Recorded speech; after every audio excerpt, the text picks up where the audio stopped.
Hey everyone, how you doing today? Thought I'd show you another update on the space station, and a lot's been happening with it. So it's definitely coming along pretty good. I got some more stuff to do on it for sure, but it is certainly coming along at this point. A couple things that I did on the exterior since the last video is I moved the solar panels again. I put them into a center position, so I kind of built out some new beams over here. I gotta tweak those out a little bit better and get a little more detail into that area, but same solar panel arrangement. It's just rather than being located up where they're mounted, like right up here, they are now off in the center, so it would comply to symmetry a little bit better. So, and then I kind of tweaked out this area a little bit more, some of the textures and stuff on the background area here. And then worked on the bottom area to try to add a little more detail into that. Well, quite a bit more detail than what was there.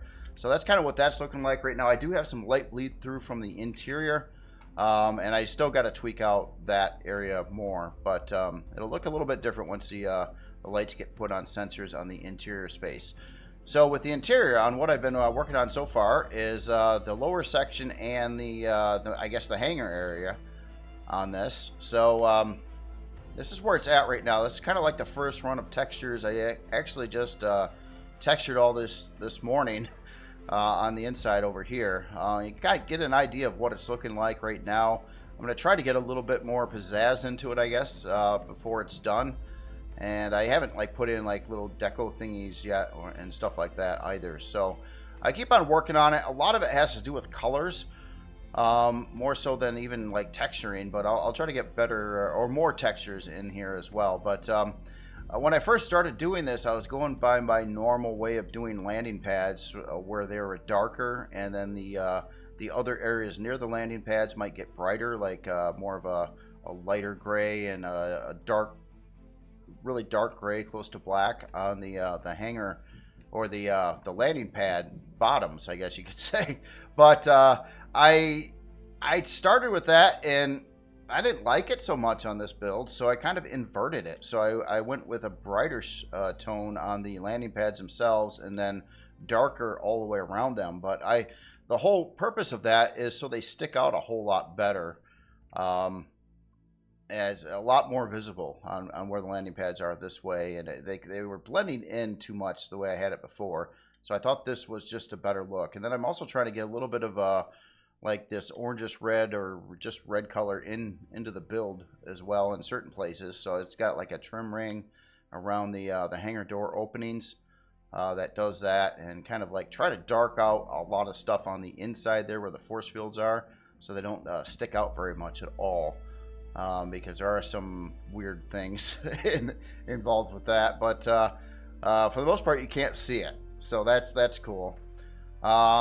But I'm still not done tweaking this thing out. And why I have this in here, this is the largest SV I ever built, the Renegade TT, or Merc Renegade TT, I should say, or troop transport. But this is literally the biggest SV I built. I wanted to see if the larger landing pads in here, which would be the top ones and the bottom ones, could accommodate it, and they can. So I was pretty happy about that as well. So all the other landing pads would work fine with normal SVs or things like that. I guess you could park an HV in here too, but you'd have to, you know how HVs work in space. They're kind of a little bit different there. It's clearly not really designed for HVs though, but you can hold them in here and then park them into a CV that you're gonna load them onto or something like that. So what I'm also trying to do here is when you go down into production there, it's kind of got the red.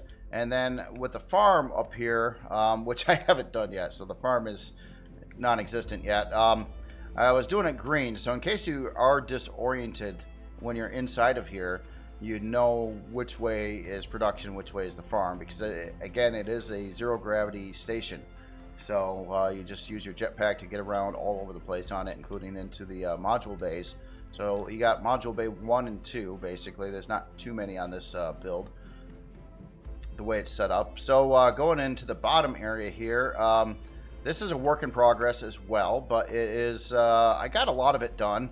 I just got to figure out the layout of all this interior space in here, And I just plopped in some random constructors and stuff that are just kind of sitting around, some boxes over in the corner there. The walls have all been worked out though, so we've got all our storage bays around here. I did increase it by 2 more 640, so it's at 21 640K storage bays in here now. So you just got bulk storage on either side, and then there's 2 more that were put up in this area here. And this is, believe it or not, this is a universal constructor. It's a new model for it. I didn't, it kind of caught me off guard there because I was expecting the larger piece to, or well, they're the same physical size, but the other piece looks bigger because it's, you know, it's a different layout. So this is a universal constructor, by the way. On the other side over here, I put in the furnaces right now. So I've got all the parts kind of thrown in here right now. So you got 4 furnaces in this section, and then there's a couple deconstructors, one on either side of the furnaces over here.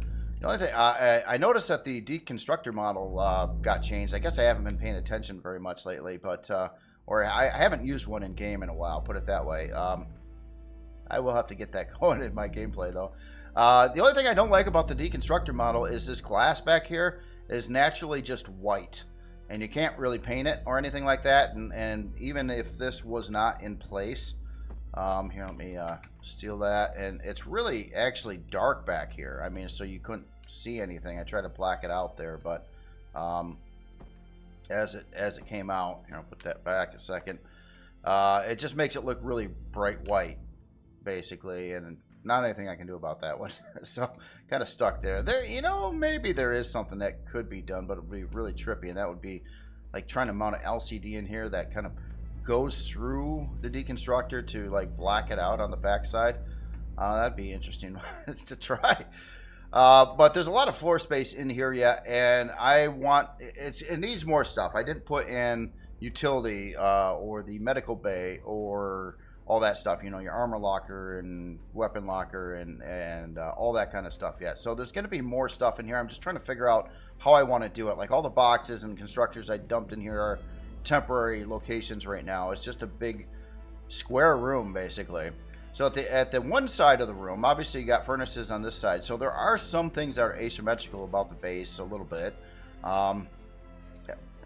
In this room over here is kind of an engineering room. It's going to have more engineering rooms, but this one is holding the solar capacitors. I got 10 of them in there. So they're like, there's another row of 5 above the lower row, and then I've got its only installed generator right now. I did go with the 1x3. I just it is considerably more power than the 1x2 generator, and yeah, I don't know. I don't know exactly how I'm going to accommodate generators. I think I'm going to add in some more locations for generators in the farming section, though. I do have some available room for that. But beyond that, there's not too much else in here besides your main generator, solar capacitors, and air tanks. And I'm going to be putting quite a lot of air tanks in this base. So this is just part of them. So I think I've got like 10 in here in this room, and there'll be more. Got a lot of room upstairs to work that out with. So you get an idea on kind of what it's looking like. Again, nothing's really finalized or tweaked yet, and I kind of wanted to make better looking formations for constructors and things like that. It's kind of like just a warehouse floor, more or less, on how this the layout is, and then you just kind of pop up right off the center of it. One other thing too, the turbines.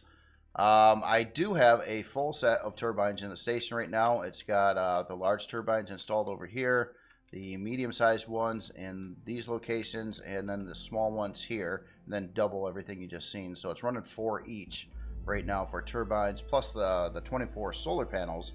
Now I didn't do any power management, so all these constructors are on right now. They're not working, but it is negative 7.12 kilowatts currently. So we'll see what that does. Again, all these are on too. I think they use some amount of power if they're just on, but they're certainly going to use more power when they're actually doing something. So we'll see how it all plays out. Again, I'm trying to get this thing to have as much residual power as possible. The only thing that's trippy, and I don't know if they would work or not, I guess I could try that out in an experimental process, is Hold on, let's just do it right now because I'm so curious. What are they called? Oh, I gotta look at bases here. Yeah, let's, I'm gonna grab some weird parts here that wouldn't make any sense at all in space. They really would. But I would just want to see if they function or not. This is just purely experimental. I don't plan on putting these on the station. That would look bizarre. Can you get more residual power by adding in wind turbines? Here, let's just stick one on top here in the middle. So this is the base, and then you got to put one of these on. Okay, so before I finish that, just want to, okay, negative 712 kilowatts. And then I put that, oh, get in there. Okay, then we pop that in there. So now I got a wind turbine. Did it fluctuate? Oh, it does. Look at that. They actually work in space. Wow. Okay. That's interesting. So how many of these can you put on a creation? Hold on a second. I gotta see how many. Oh wow, you can put up to 16 of these on a build. They're pretty cheap on CPU too. Bases use a little bit of CPU as well. So 450 per unit it looks like. And you can add up to, holy crap, 16 of these onto a base design, and they work in space. Space wind. Oh wow.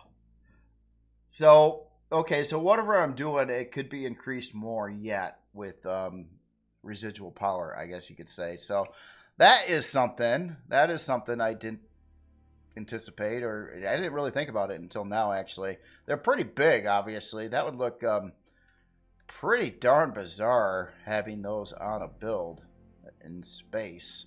But wow, okay, that would be more. I don't know. That's getting me thinking. I don't exactly know if I'm gonna do anything about that at the time, but now I'm kind of wondering, could I bury some wind turbines down in some locations, like down over here or something like that? In the farming section, obviously, it's really weird. I kind of went over that last time, where I'm going to have probably the grow plots off to the side and not in the center. Now, I have thought about another way to go about this, though, and it would work in this particular base, is if I was willing to put in a bunch more blocks, I could put in like a thin block layer over the lower landing pads, and it might actually look cosmetically all right and everything like that too. And then if I did that, then I could fill in like where all these blocks are right now for this landing pad up on the ceiling here. Both of these would could all be grow plots, and you wouldn't know, you wouldn't see them, and you'd have other textures over the bottom side. So that is a possibility if I did want to get the grow plots towards the center. If not, there's quite a lot of room off to the sides over here, and then there's this whole area down here, which I was thinking maybe I was gonna try to do some kind of access door on either side to this area, and maybe give it some like big generator locations or something else. I'm kind of running out of parts to put in it, basically. But that'll work. One other thing I didn't quite think about very thoroughly is I was thinking the repair bay was 5x5. Well, it is if you use a new one for CVs. But for base, it's the good old school 1x1 repair bay. So that did not change. So it's just a kind of a dinky little repair bay that would be up on the top side yet. Obviously, I got to build up the top side. I did want to do some LCD fun experiments with the top side as well. I think it'd be kind of neat if you pull up with the CV and it's all like angled big LCD lines and stuff around here, so you could really know where the repair bay is. Not that you'd probably be able to figure it out anyway, but just one of those cosmetic things, more or less. So anyway, that's where I'm at with this thing right now. It's holding right now at 21 storage bays. Again, there's more room. I do like running a lot of storage in this particular base, though, because there's a lot of weird, peculiar areas. In fact, I'm still missing a block here and there. I've been filling all these in to lower the size class. I must have missed that one there. And probably the same on the other side there too. But so much of this area out on the outer edges is just storage or container extensions. Oh, and it looks like I missed some texturing over there too. So yeah, it's a work in progress yet. I'm still trying to get this thing going, but I'm glad I put a lot of storage in it and it was set up for that. Because I could just conveniently tuck most of it away in the walls, and you wouldn't know the difference. So, yeah. Anyway, I think I'll shut up on this right now, and the whole turbine thing. That's a discovery. That's something I didn't know actually before I started this video. So that's interesting. But I tell you what, it would look very peculiar. To have, especially, man, you can run like 16 of those though, and each are doing like quite a bit actually, and they're not super expensive on CPU. Speaking of CPU right now, I'm sitting right now with all these constructors, deconstructors, the turbines in place, at 368,000 CPU, and I put in, God, there's 2 universal constructors, 8 small constructors, I think 6 advanced constructors, 2 deconstructors. It does have the repair bay in there, and all that kind of stuff. Now, I don't plan on putting a shield on this thing or gun positions. So that's, again, I think it would just be pointless to bother with it. I mean, if I do have the room, which I might, I could put in a bay to put in a shield. If you wanted to run a shield in here for whatever reason. But I mean, that's honestly, that's why I haven't, when I've been building this, I have not been planning out turret positions or anything like that, because it just, to me, you really shouldn't spawn this in a place that's going to get attacked. Just spawn it in a safe place. There's a lot of them out there in space, and then you should be fine, I think. But if you want to add guns to it, by all means, feel free. You could.